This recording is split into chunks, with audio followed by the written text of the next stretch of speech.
I'm Samira Ahmed. I'm a journalist and broadcaster. I work mainly at the BBC and I present Newswatch, and I also present an arts programme on Radio 4 called Front Row. I think one of the strange aspects of being a journalist over the last 2 years has been seeing the huge difference between how Brexit has consumed Britain, and yet no one seems to know very much about what's going to happen, and then realising how it must look in Europe, where it's this noise presumably constantly going on in the corner. We find it baffling. That's all I could say.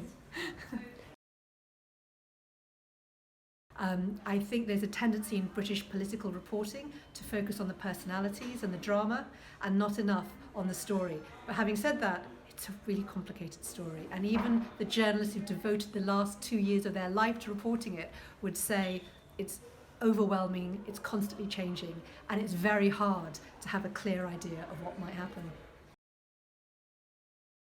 Broadcasters here tend to be impartial, and proudly so. I think what's interesting is papers here can change. So the Daily Mail has recently changed from a very hard pro-Brexit stance to a much more neutral and possibly even pro-Remain one since it's had a change of editor. And I think the BBC and ITV, to some extent through it, are trying to keep things impartial. But it's hard because we're in a story that is like no other. On the one hand, we have lots of warnings about what might happen if we leave, and they tend to be warnings, and they use terms like if we crash out. On the other hand, people who believe passionately in Brexit tell us you're being negative and you should be more optimistic, and nothing is proven until it happens.